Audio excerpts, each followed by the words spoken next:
It started with a tweet, as these things tend to do in 2021.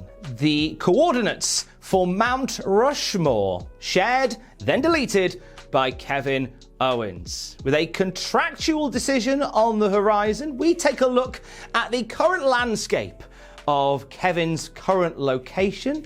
We take a look at the fork in the road potentially ahead, and we plot a waypoint for the reason why WWE must stop Kevin Owens from leaving.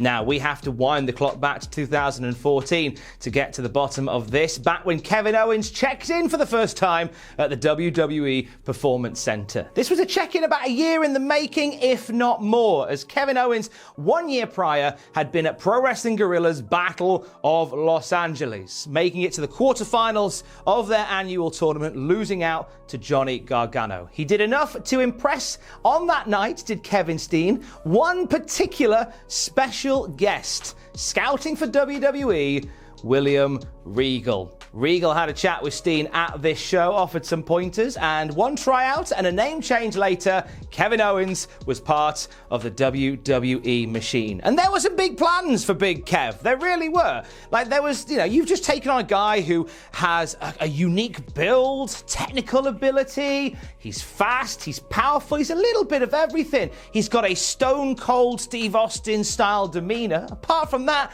he's a pretty unique prospect. So WWE knew exactly how they were going to honor this wrestler out of Canada, trained by Jacques Rougeau. They were going to make him the new Mountie. This was a thing.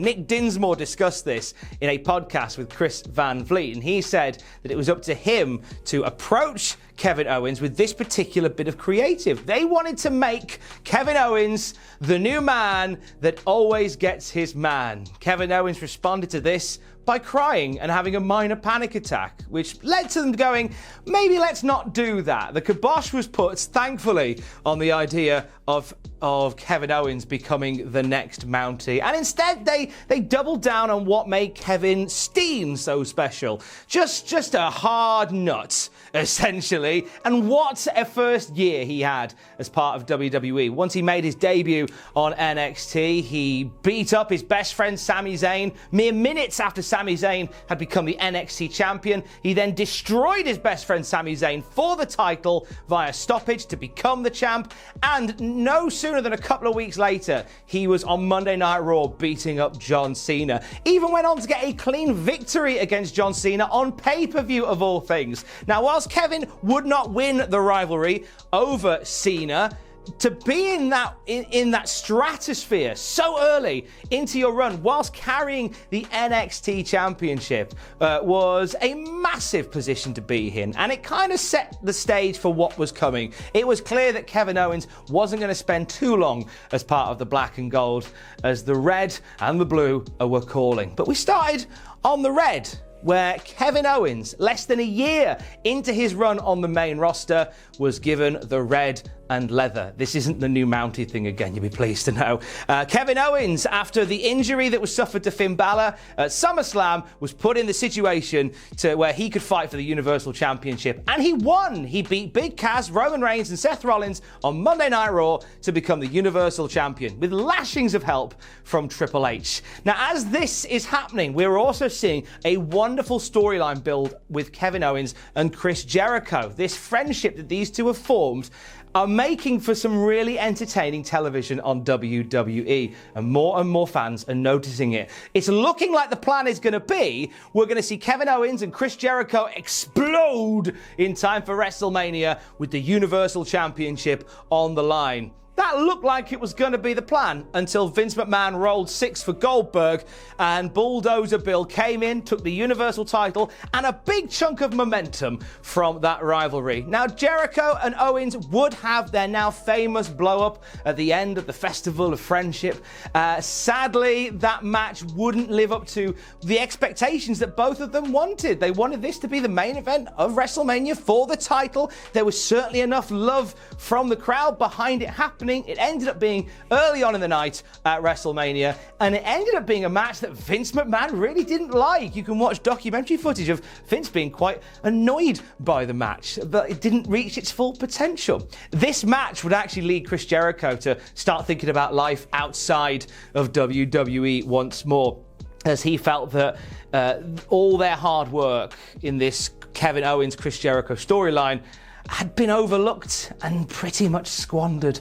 Owens worked really hard after WrestleMania to try and recapture some of that magic and some of that, here's the word again, momentum. But nothing really seemed to happen for him. And it wasn't for a lack of trying.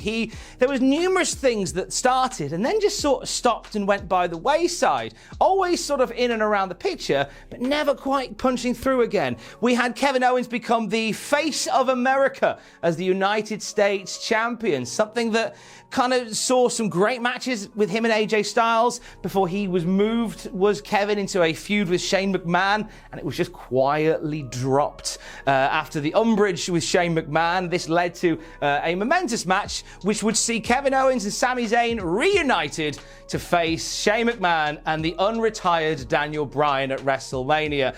And after that, we'd see Owens move to Raw, where he would spend a lot of his free time getting beaten up by Braun Strowman. This all led to a boiling point where, after losing an Intercontinental title match to Seth Rollins, Kevin Owens sat on the floor of the ring and just said, "I quit."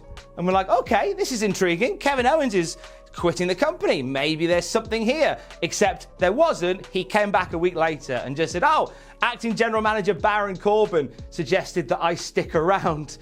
Okay, I mean, there could have been something there. It doesn't matter, because less than a month later, he was gone for double knee surgery, and we wouldn't see him again until he returned on SmackDown the following year, in a real head-scratcher of a moment, as Vince McMahon was desperate to not give Kofi Kingston and the WWE Universe what they wanted, which was Kofi versus Bryan at WrestleMania.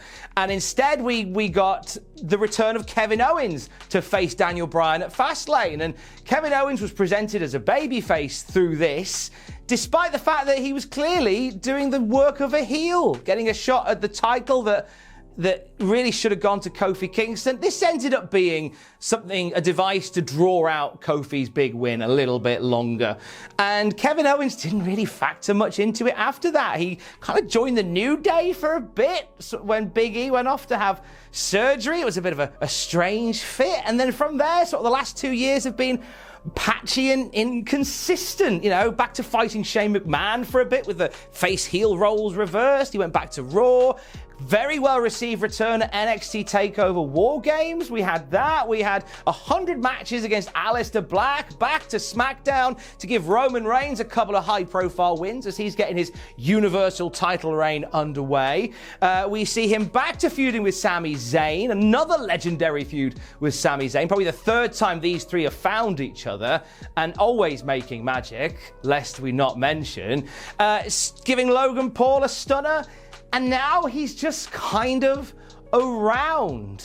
He was on SmackDown the other week doing commentary when Michael Cole just found him backstage and come and do some commentary. Yeah. So that brings us to today. Kevin Owens, who is watching Adam Cole and Daniel Bryan doing their thing over the weekend, watching his former teammates in the pro wrestling guerrilla faction Mount Rushmore, Adam Cole and the Young Bucks, having the time of their lives at the end of All Out.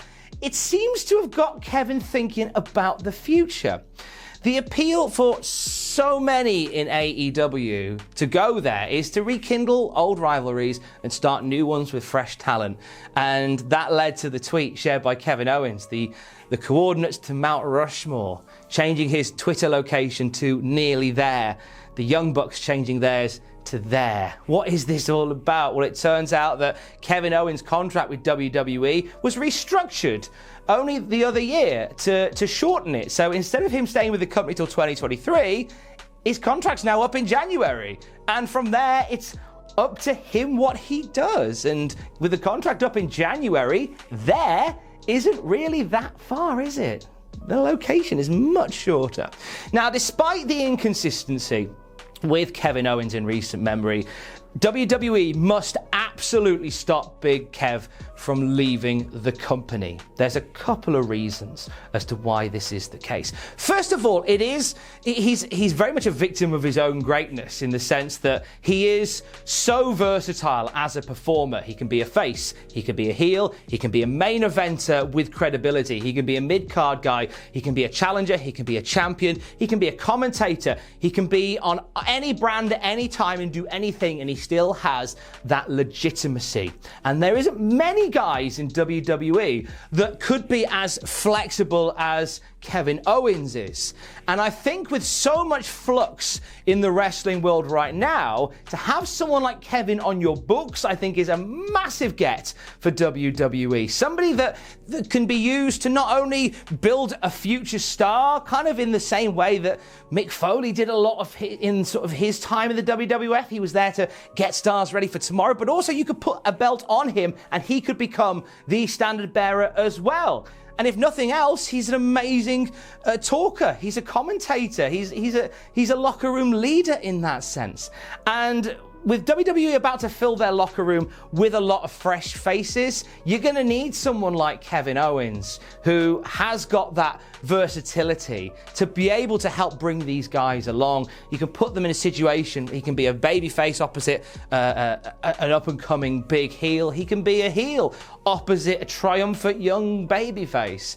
With a young locker room, he's going to be a benefit. Actually, staying with WWE's soon-to-be greenhorn of plenty. That's not me having a dig, by the way. It's true. WWE are going a lot younger and a lot newer. So you're going to have a lack of that wrestling veteranship with a lot of wrestlers. If you are going to go with athletes from other sports, they're not going to have the experience that a Kevin Owens has. So to have him not just in the company, but on the active roster, I think is going to be a massive boom for anybody who wants to do the wrestling thing in WWE. Sure, there are producers within WWE who are ex-wrestlers who are kind of filling that role already. That is very much a thing that's happening, but there's an extra level of credence that comes from having somebody on the active roster who is also a veteran of the scene. And Kevin Owens, I think, can offer so much to WWE because of that, which is another major reason why he needs to stick around. So many will head to AEW.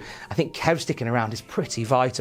Now, it could be argued that versatile performers, there's many of them. There's many versatile veterans who are vocationing with Vince right now, and there's another reason here why we can't let the prize fighter go from WWE to AEW, and that's because of the precedent that it sets if WWE lets Kevin Owens go. We've already seen some big names joining AEW who were let go from WWE. We've also seen some names choose to leave WWE to go to AEW. Daniel Bryan, who was offered some special perks in his contract, which we'll talk about in a minute, still chose the AEW option. Adam Cole was offered the moon on a stick.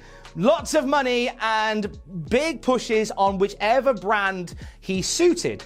He still chose AEW. Kevin Owens is slightly different in this case, that he's been part of that WWE system for a very long time. He is somebody that knows can kind of go and sit anywhere. He's a full-time talent that, even though it's all over the place, he's on WWE TV every single week. And I think for Kevin Owens, who is so visible on WWE television, to make that decision to go, as opposed to stay, is a big precedent to set. You're basically saying, instead of maintaining Titan Towers, I'm going to go and rebuild Mount Rushmore. And that is something I don't think Vince McMahon wants to see happen. He doesn't want another name seen very visibly in his company actively say, I'm going over there, see you later. That's the last thing. So what can be done then if WWE wants to keep their hands on Kevin Owens? First of all, let it be said, if Kevin Owens wants to go to AEW, then he isn't going to listen to a weirdy beardy on the internet say otherwise. He's going to go, and there is a lot of reasons for Kev to go to AEW. There's a lot of good that he can do as part of AEW. On a roster full of that kind of talent, it's going to do him the world of good. But if WWE want to keep him, they've got to break some unwritten rules, I do believe. Like, they've got to really change a little bit of what they do. Like, because Kevin has exhausted, like, everything in that company. Like, there's no more room for progression for Kevin Owens. You can't promise him a title run. He's had loads. You want to promise him a main event run? You can do that. You want to be a champ? I've had 20. Like, he's done it all. So he's at the ceiling right now. So WWE are going to have to do something that they were going to do with Daniel Bryan, as we understand, because in Daniel Bryan's last meeting with WWE, I am aware I'm calling him Daniel Bryan and not Bryan Danielson. Give that time, I'll get used to that.